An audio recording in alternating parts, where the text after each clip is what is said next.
নমস্কার শ্রোতা বন্ধুরা, গপ্পসপ্প ইউটিউব চ্যানেলে আপনাদের সকলকে জানাই স্বাগত। আজ আপনারা শুনবেন লেখিকা ভারতী ভট্টাচার্যের কলমে একটি ভয়ের গল্প, রুদ্ধদ্বারের বাইরে। তাহলে চলুন আর বেশি দেরি না করে সোজা গল্পে মনোযোগ দিই। শুনতে চলেছেন ভারতী ভট্টাচার্যের কলমে রুদ্ধদ্বারের বাইরে।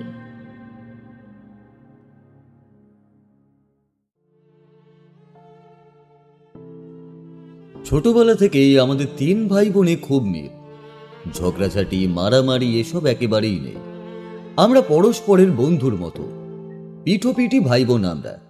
আমি সবার ছোট কমল, আমার উপরে আমার দিদি মল্লিকা, আর তার উপরে দাদা শ্যামল। 2 বছরের তফাৎ আমাদের একে অন্যের সঙ্গে। দক্ষিণ কলকাতার একটি সম্ভ্রান্ত পাড়ায় আমাদের বাড়ি। বাবা সরকারি অফিসার, মা একটি স্কুলের হেডমিস্ট্রেস। আমাদের বাড়ির কাছাকাছি একটি কোয়েট স্কুলে আমরা 3 জনই পড়ি। বাড়িতে সর্বক্ষণের জন্য একজন বয়স্কা মাসি আছেন। আমরা স্কুল থেকে ফিরলে তিনি আমাদের খাওয়া দাওয়া, পোশাক পাল্টানো এসবের ব্যবস্থা করেন। আমরা হাত মুখ ধুয়ে জল টল খেয়ে কিছুক্ষণ নিজেদের মধ্যেই গল্প গুজব করি, কিংবা ছাদে বেড়াই বা খেলাধুলো করি। তারপর পাশাপাশি 3টি টেবিল চেয়ারে পড়তে বসি। স্কুলের বাইরে আমাদের তেমন কোনো আর বন্ধু বান্ধব নেই। মায়ের স্কুল উত্তর কলকাতায়। সন্ধ্যার একটু পরেই তিনি ফেরেন, আর বাবার ফিরতে রাত হয়। মা এসে আমাদের সারাদিনের গল্প শোনেন, পড়াশোনা দেখিয়ে দেন। আমরা পড়াশোনা শেষ করে বাবার জন্য অপেক্ষা করি। রাতে আমরা সবাই একসঙ্গেই খাই। ছুটির দিনে আমরা সবাই মিলে কখনো কোথাও বেড়াতে যাই, আবার কখনো বাড়িতেই খাওয়া দাওয়া হইচই করি। খুব আনন্দেই থাকি আমরা। আর এইভাবেই আমাদের ছোটবেলাটা ধীরে ধীরে কেটে যায়।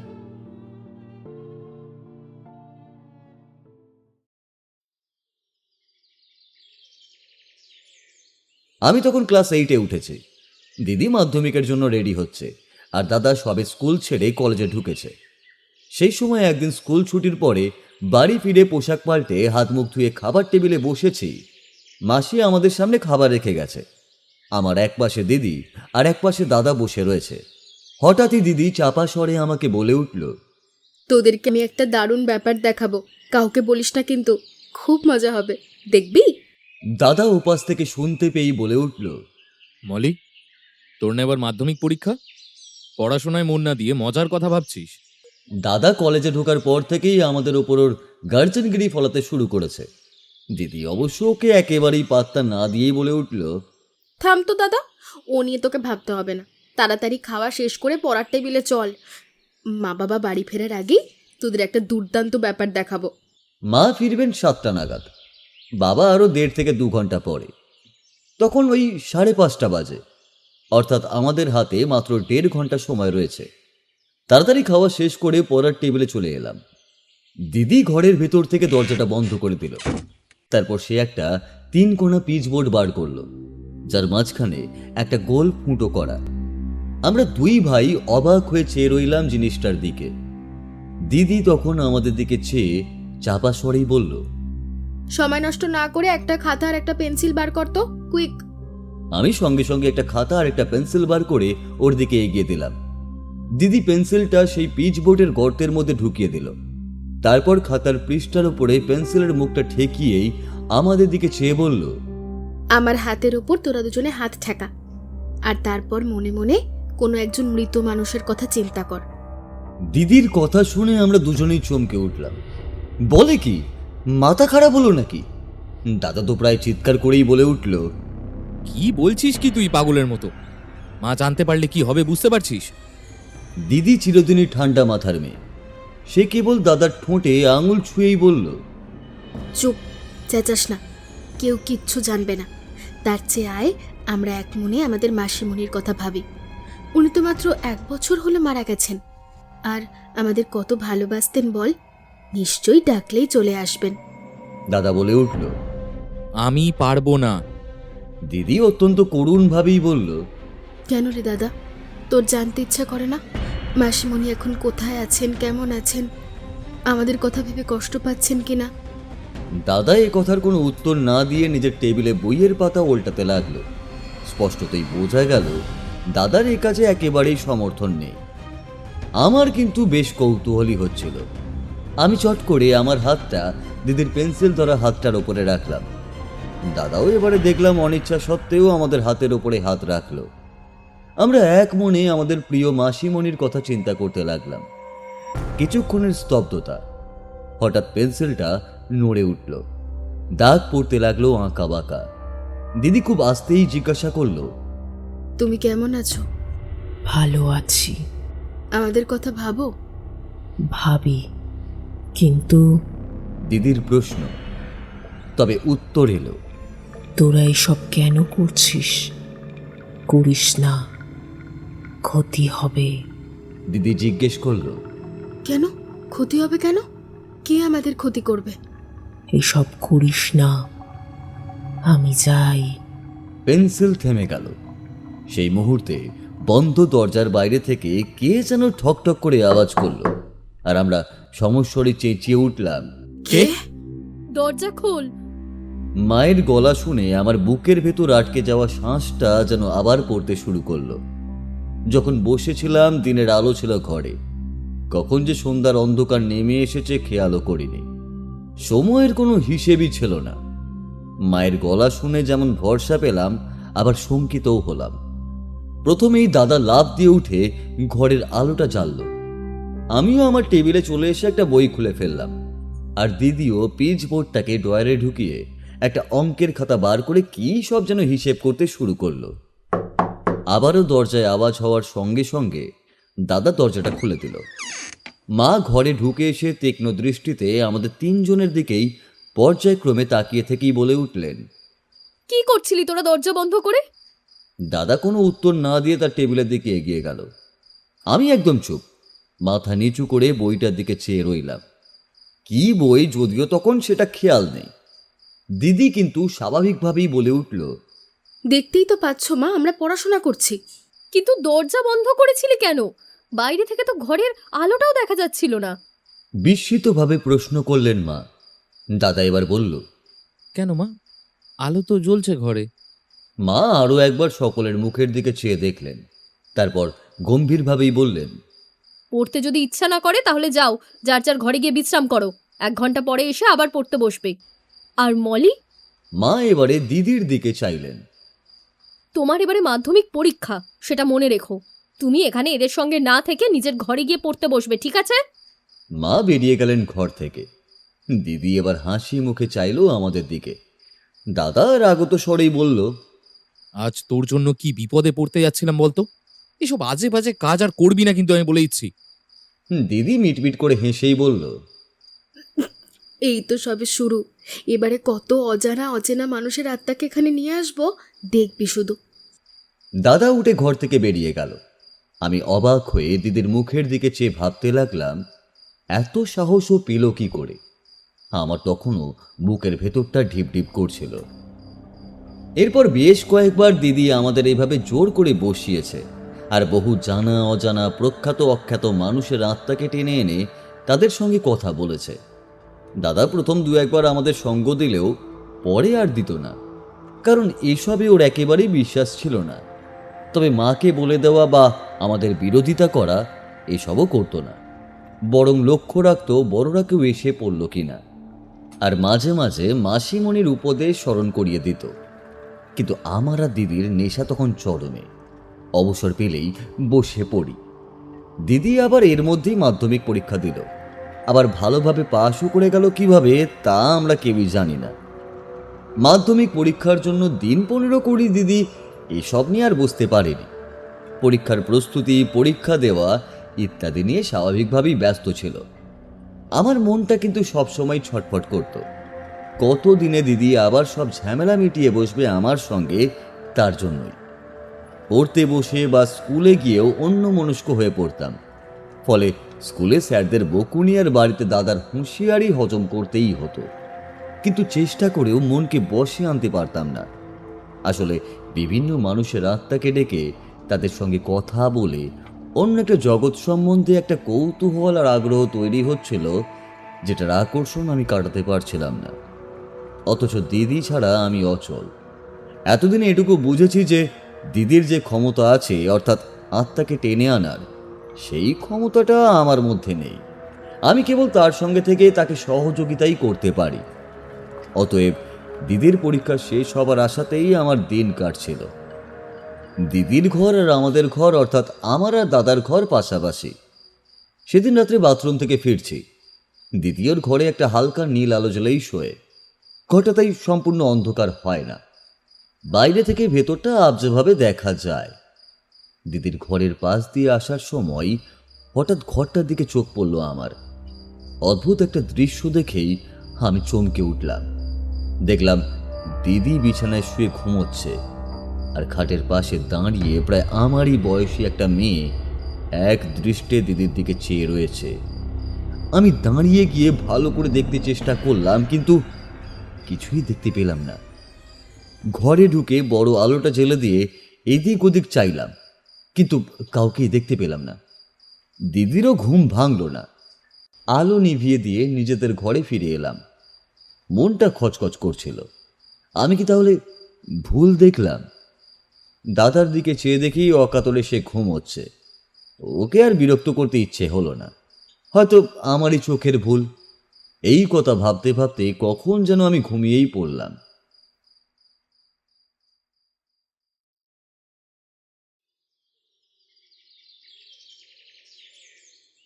সকালে ঘুম ভাঙতেই বুঝলাম মাথাটা খুব ধরেছে আর শরীরটাও খুব খারাপ লাগছে। মাকে জানাতেই তিনি বললেন, আজ আর স্কুলে গিয়ে কাজ নেই, বাড়িতে বিশ্রাম করো, কোথাও বেরোবে না। আমার খাবার, ওষুধ ইত্যাদির ব্যবস্থা করে মা বেরিয়ে গেলেন। স্কুলের হেডমিস্ট্রেস হওয়ার সুবাদে মায়ের দায়িত্ব অনেকটাই বেশি। ছুটি তিনি নিতে পারেন না সহজেই, তাই যাবার সময় বলে গেলেন যত তাড়াতাড়ি সম্ভব তিনি ফিরে আসবেন। বাবা তো আগেই বেরিয়ে গেছেন। তবে দাদা ঘরে এসে আমাকে বলল, আবল তাবল চিন্তা করলে মাথা তো ধরবেই, মাথার আর কি দোষ বল। এই বলে দাদা কলেজে চলে গেল। দিদির মাধ্যমিকের পরে নতুন ক্লাসও শুরু হয়ে গেছে। বলে গেল তাড়াতাড়ি সেও চলে আসবে। কাজের মাসিও আমাকে খেতে দিয়ে নিজের কাজ সারতে গেল। আমি একটা গল্পের বই নিয়ে বিছানায় শুয়ে রইলাম, কিন্তু বইটাতে মন বসাতে পারছিলাম না।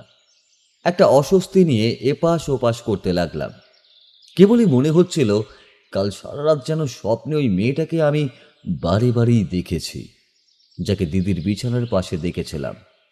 কিন্তু ঠিক কি দেখেছি সেটা মনে করতে পারছিলাম না। ঘুমও আসছিল না। 1 ঘন্টার মধ্যেই দিদি বাড়ি ফিরে এলো। তারপর বলল, আজ ক্লাস হলো না, 2-3 জন ম্যাডাম আসেননি, আমাদের ছুটি হয়ে গেল। তোর শরীর কেমন আছে? আমার শরীরটা তখন আর তেমন খারাপ লাগছিল না। বিছানায় উঠে বসেই আমি বললাম, ভালোই আছি দিদি, আয় না একটু গল্প করি। দিদি বলল, আমরা দুজনে এখন একবার টেবিলে গিয়ে বসি, চ। এখন তো বাড়িতে কেউ নেই। একবার মনে হলো কাল রাতের ঘটনাটা দিদিকে বলি, কিন্তু ও হয়তো এটা নিয়ে ঠাট্টা বা তামাশা করতে পারবে এই ভেবে আর কিছুই বললাম না। কেবল শান্তভাবেই বললাম, থাক না দিদি, মাসিমণি আমাদের মানা করেছিলেন, হয়তো এসব করা আমাদের ঠিক হচ্ছে না। দিদি ব্যাপারটা নস্যাৎ করে দিয়েই বলে উঠল, ধুর, তুই যে এত ভীতু তা তো আমি জানতাম না। কি হবে আমাদের? হ্যাঁ, আমরা তো ওদের সঙ্গে একটু কথাবার্তাই বলছি, আর তো কিছু করছি না। চল তো। আমার হাত ধরে প্রায় জোর করে দিদি টেনে নিয়ে গিয়ে টেবিলের সামনে বসালো। তারপর তার পিচবোর্ড, খাতা আর পেন্সিল বার করে হাত রাখলো তার উপর। আমিও যন্ত্রচালিতের মতো ওর হাতের উপর হাতটা রাখলাম, আর সঙ্গে সঙ্গে পেন্সিলের দাগ কাটা শুরু হয়ে গেল। দিদি অবাক হয়ে আমার দিকে চেয়ে বলল, কি রে, আমরা তো এখনো কাউকে ডাকিনি, তবে পেন্সিল চললো কিভাবে? আমি কোনো উত্তর দেওয়ার আগেই পেন্সিলে লেখা হলো, আমি স্বাতী রায়, আমি তোমাদের বন্ধু হতে চাই। আমি চমকে উঠলাম। মনে হলো একবার সেই মেয়েটি নয় তো। দিদি সঙ্গে সঙ্গে জিজ্ঞেস করলো, কে তুমি? কোথা থেকে আসছো? উত্তর এলো, আমি এখন তোমাদের বাড়িতেই আছি, আমার কেউ নেই, আমি বড় একা, তোমরা আমার বন্ধু হবে? আমি সঙ্গে সঙ্গে হাতটা তুলে নিলাম। লেখাও থেমে গেল। দিদি আমার দিকে চেয়ে অত্যন্ত বিরক্তভাবেই বলে উঠল, কি রে, হাত ছড়ালি কেন? আমি কি একা পারি না নাকি? আমি ম্লান মুখে দিদিকে মিনতি করেই বললাম, দিদি থাক না দিদি, ছেড়ে দে না, আমার না এসব একদম মানে একদমই ভালো লাগছে না রে। সেই মুহূর্তে মনে হলো আমার হাতটা কেউ যেন জোর করে দিদির হাতের ওপরে উঠিয়ে দিল, আর আমি চেষ্টা করেও হাতটাকে সরাতে পারলাম না। রীতিমতো ঘামতে শুরু করে দিলাম। দিদির অসীম সাহস নির্বিকারভাবে বলে উঠল, ঘাবড়াস না, দেখি না ও কি বলে। লেখা চলতে লাগলো। আমি স্বাতী রায়, মুম্বাইয়ে ছিলাম।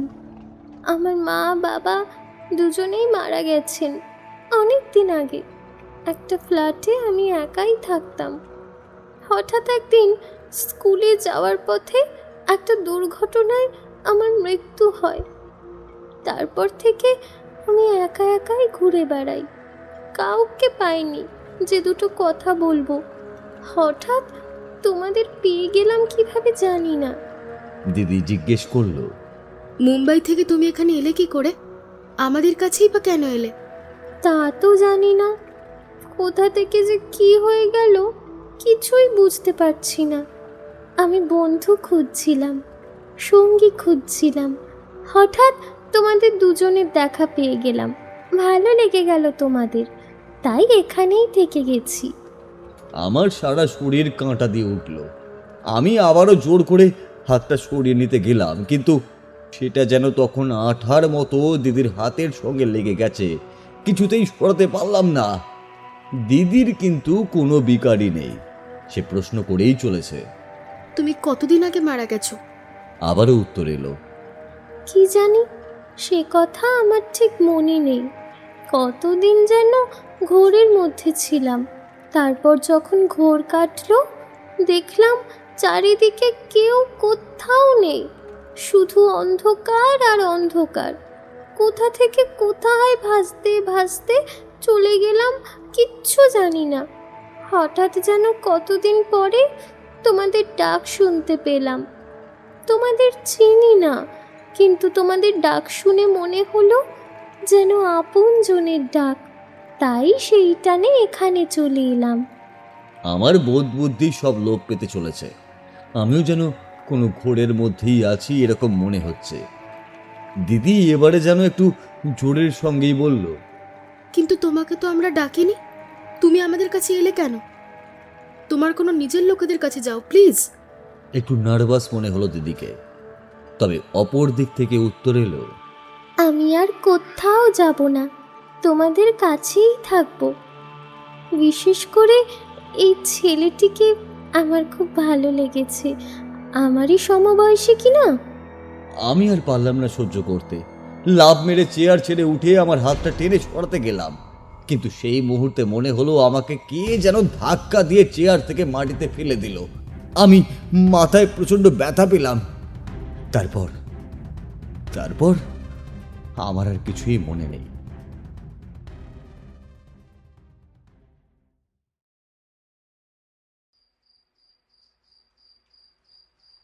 কতক্ষণ পরে জানি না, চোখ খুলে দেখলাম মা, বাবা, ডাক্তার কাকা, দাদা আর দিদি সকলের মুখই আমার ওপর ঝুঁকে আছে। মা আমার মাথায় ধীরে ধীরে হাত বুলিয়ে দিয়েই বললেন, কি রে খোকা, এখন কেমন আছিস? কি হয়েছিল তোর? হঠাৎ এভাবে পড়ে গেলি কি করে? আমি কোনো উত্তর না দিয়েই আবার চোখ বুঝলাম। ক্লান্তিতে চোখের পাতা আপনা আপনি বুঝে এলো। ধীরে ধীরে মনে পড়ে যাচ্ছিল সব কিছুই। সবার আগে মনে পড়ল মাসিমণির সতর্কবাণী, এসব করিস না, ক্ষতি হবে। তারপরে দিদির জোর জবরদস্তির কথা মনে হলো। প্রচণ্ডই রাগ হচ্ছিল তখন দিদির ওপর, কিন্তু কিছুই না বলে আমি চোখ বুঝেই পড়ে রইলাম। ওদের আলোচনা থেকে বুঝলাম আজ 2 দিন পরে আমার জ্ঞান ফিরেছে। ডাক্তার কাকা সবাইকে সরে যেতে বলে আমাকে একটা ইঞ্জেকশন দিলেন। আমি আবারও ঘুমের অতলেই তলিয়ে গেলাম।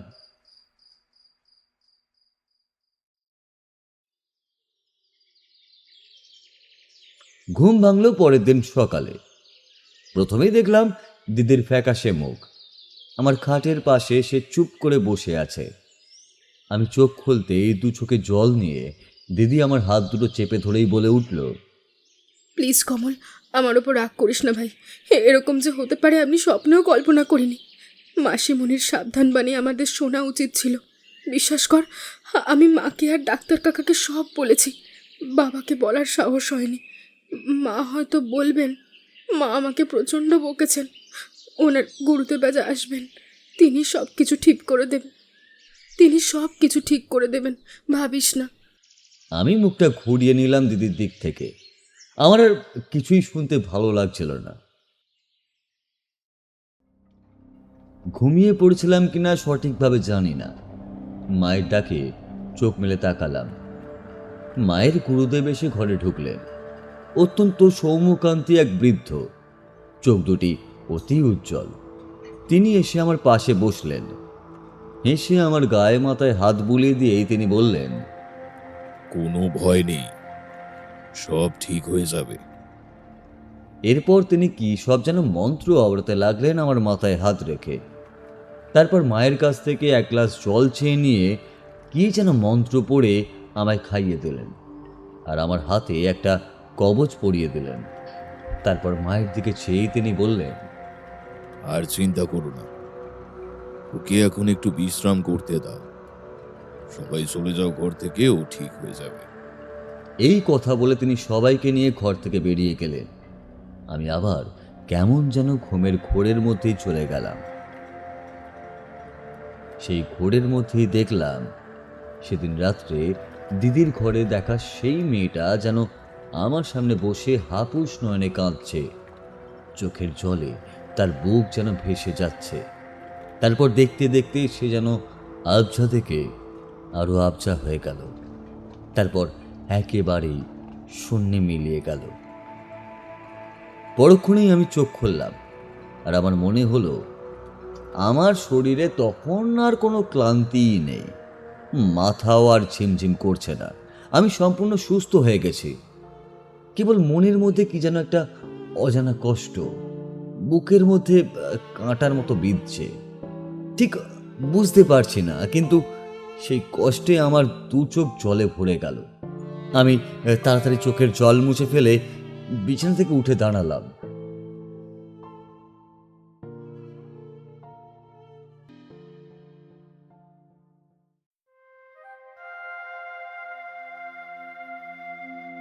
এতক্ষণ শুনছিলেন লেখিকা ভারতী ভট্টাচার্যের লেখা রুদ্ধদ্বারের বাইরে। আজকের গল্প পাঠে বুবাই সাহা, অন্যান্য চরিত্রে মৌমিতা, বর্ণালী, সৌরভ, বুবাই। প্রচ্ছদ, শব্দগ্রহণ ও আবহে মেহাজ প্রোডাকশন হাউস। সমগ্র পরিচালনায় টিম গপ্পসপ্প। তাহলে কেমন লাগলো আমাদের আজকের গল্পটি সেটি কমেন্টে জানাতে ভুলবেন না। ভালো লাগলে লাইক করবেন। এরকম নতুন নতুন আরও সুন্দর সুন্দর গল্প শুনতে চাইলে আমাদের চ্যানেলটি সাবস্ক্রাইব করুন। গল্পের আপডেট সবার আগে পেতে হলে পাশে থাকা বেল আইকনটি প্রেস করে দেবেন। তাহলে আজ এই পর্যন্তই। ফিরবো আবার এক নতুন গল্প নিয়ে। ততদিন সুস্থ থাকবেন, গল্পে থাকবেন।